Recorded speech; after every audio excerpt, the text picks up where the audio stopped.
Hey guys, welcome to my channel. In one of the last streams you asked me, Alex, what if I understand English but I cannot speak it? Well, I had the same problem too, and in this episode I'm gonna give you a few tips on how to overcome it. Interested? So continue watching!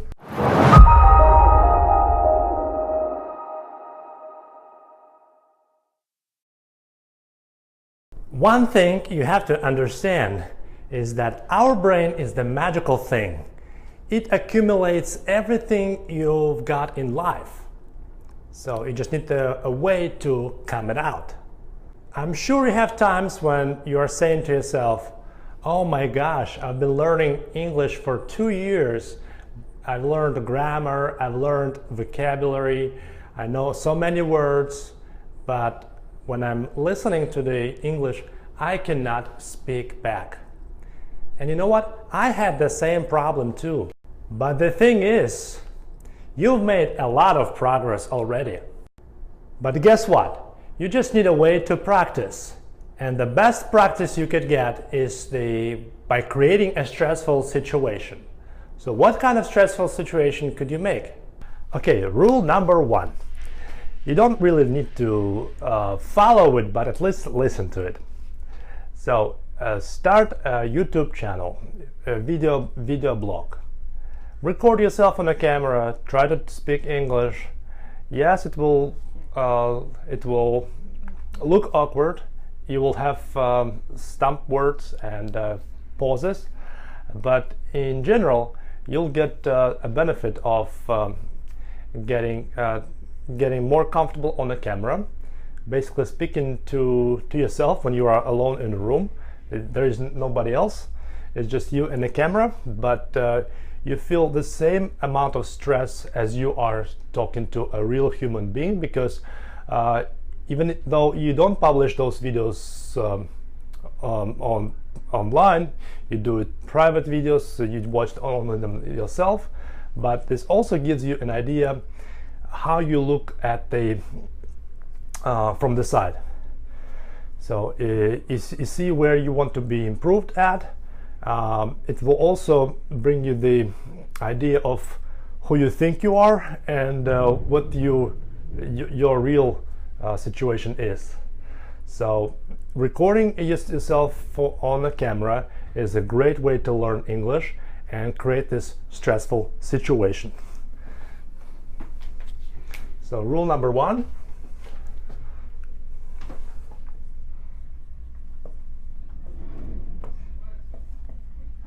Record yourself.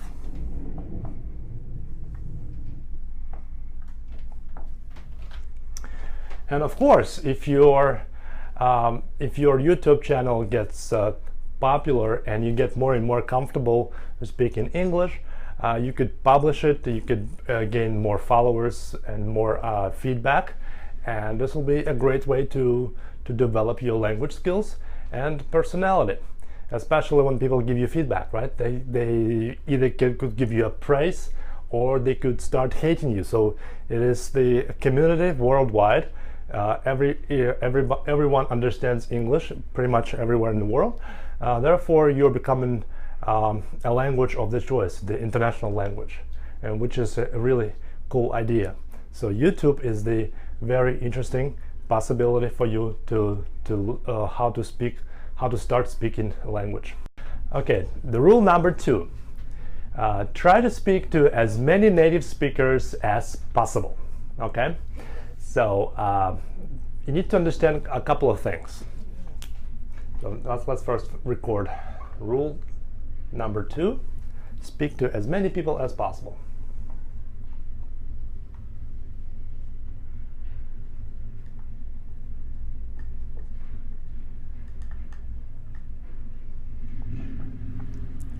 Native speakers, where would you find them? Okay, so before you move to America and speak to native speakers in America, you need to first understand a couple of differences. In America, the eye contact is an important thing. If you are looking in the eye, it does not mean you are hostile to the person, but it's vice versa. it means you're friendly to the person. Therefore, if you would like to gain trust and confidence in the other party, you need to look in the eye. Okay. Second thing you should understand in American culture is that you have to offer a firm handshake. Yes, it doesn't matter if you're a man or a woman, you always offer a handshake. In some cultures, women do not do the handshakes, but in America, everybody does. So there's more equal society over here. Okay, so moving to the country and study a language abroad would definitely help you out to reach to native speakers. Especially if you have a choice, do not stay in the hotels, because hotels are more secluded experiences. Try to stay with the homestay, right? There's plenty of websites online when you can book the destination in your target city and stay in the private bedroom, but in a shared apartment, so you could interact with the host. Especially if they offer free breakfast in the morning, you'll be able to have an opportunity to chat about the city, get more knowledge about the customs, about the places to go nearby, about restaurants to visit nearby, to do groceries, parking, whichever you would like to do, and you can do it in English. So this is a great way to actually start speaking English. Remember that nobody speaks perfect English. Even in America, there are ways of speak different languages. If you move to the South, you hear those Southern accents, and if you move to the North, you'll feel a Northern accent. And if you are like myself, who lived in Brooklyn for 10 years, you will feel my Brooklyn accent. Or if you're an immigrant from India, from Russia, from anywhere, you will also catch up your foreign accent. So nobody speaks perfect English, and that's okay. You know, in America, it's the culture is more tolerant, especially if you are located in a more populous cities like Philadelphia, New York, or San Francisco. Those cities are populated by immigrants, so nobody would even notice that you speak not a perfect English. Remember that in communication, only 7% is the actual words. The rest of the communication is split up something like this. 30% is your gestures.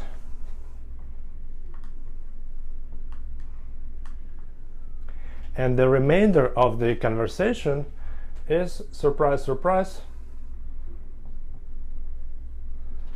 63. That's the tone of your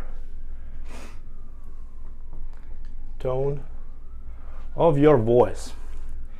You might sound really hostile, really belligerent, but say nice words, and a person who is listening to you will have a cognitive dissonance, right?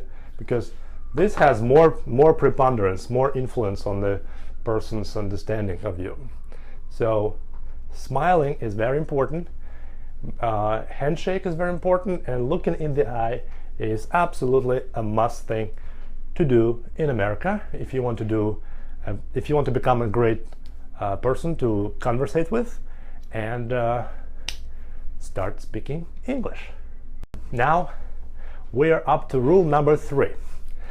The rule number 3 is more like a partisanish type of rule, and it would sound something like this.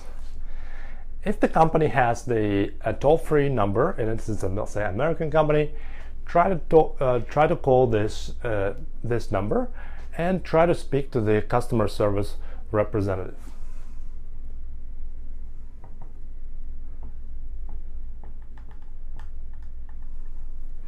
Nowadays, it's fairly easy to do that with Skype and international calling plans.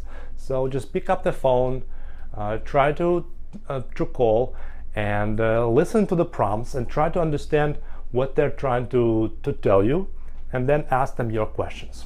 This is a free training because they will not force you to pay anything. is just a way you to learn and practice English.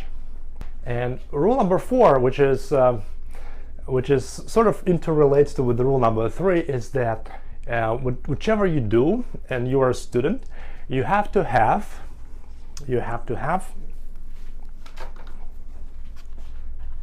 a clear call to action. What is the clear call to action?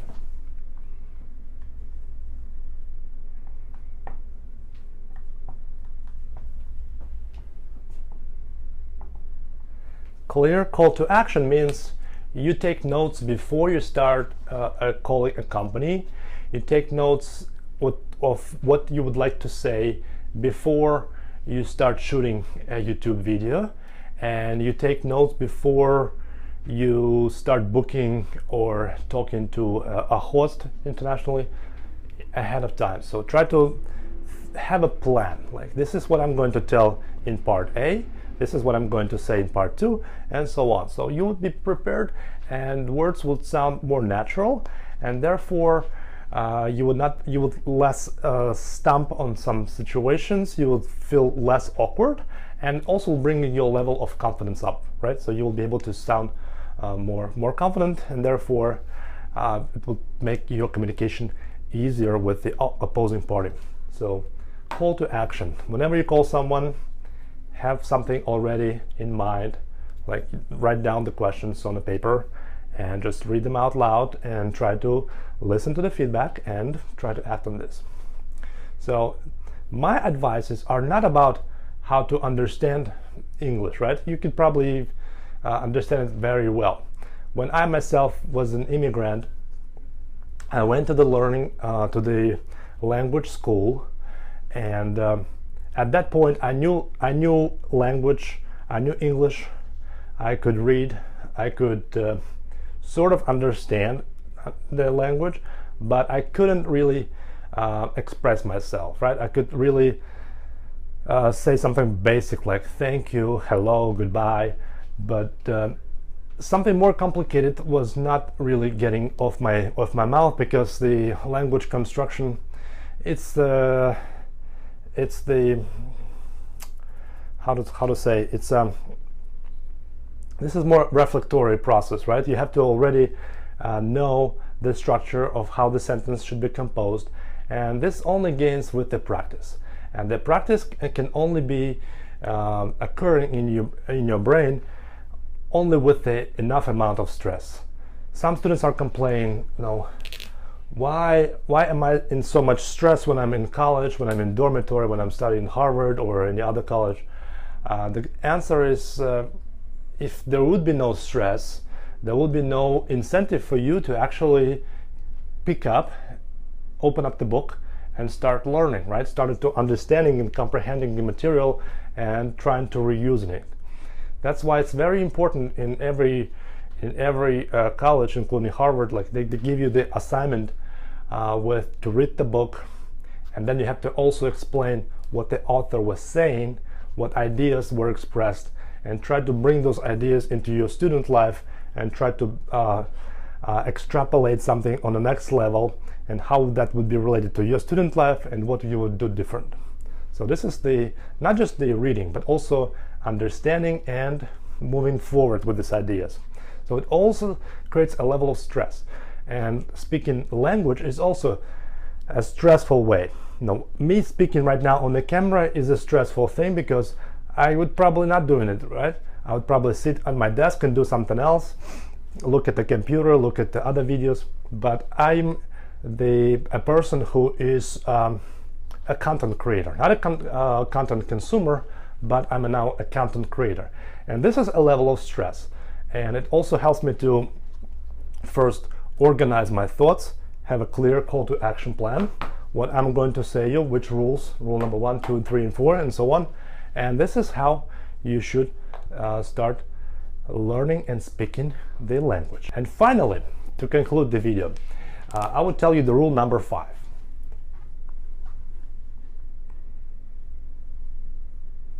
See, sometimes when I'm getting nervous, I cannot even spell the word rule properly.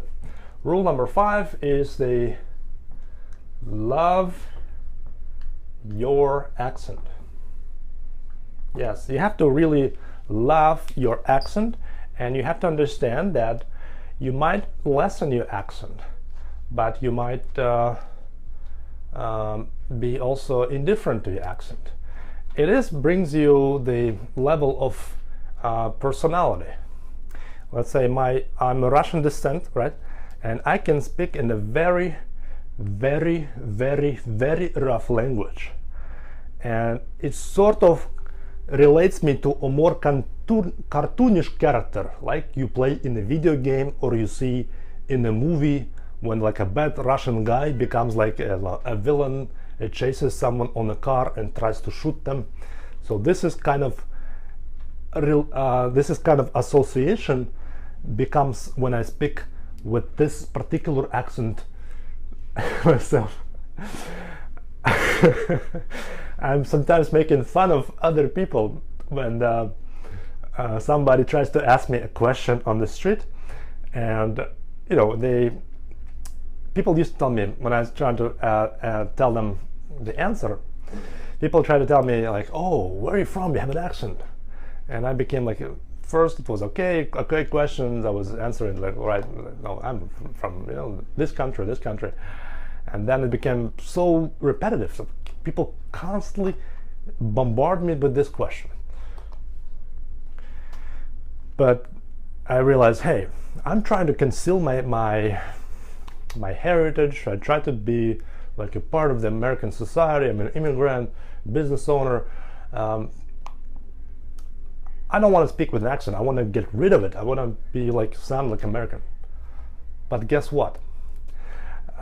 When people now ask me on the street, and I really don't want to carry this conversation to the long level, like speaking back and forth, I'm trying to say like, "Oh, I'm sorry, I don't understand," with a heavy accent, and people are like, "Okay, sorry," and they go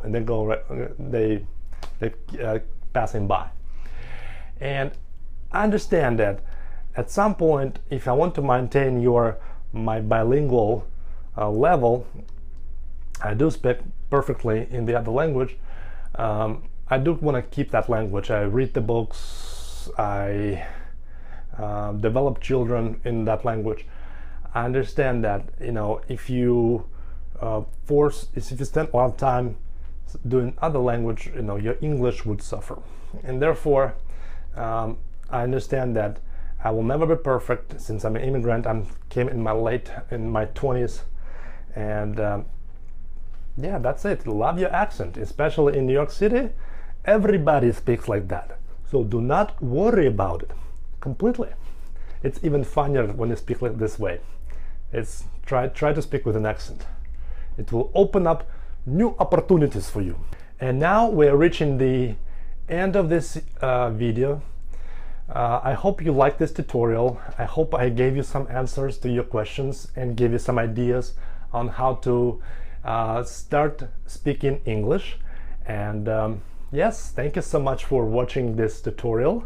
My name is Alex. I'm the founder of Translation Cloud, and I would like you to do two things: is to subscribe to my channel, give me a like up, and then even three things, and also leave a comment below. I would like you to hear your feedback. I would like to know who is watching my videos, and to the most interesting replies, we will reply back, and also shoot the new videos based on your questions and ideas. All right, so without any further ado, thank you so much for watching, and have a great day.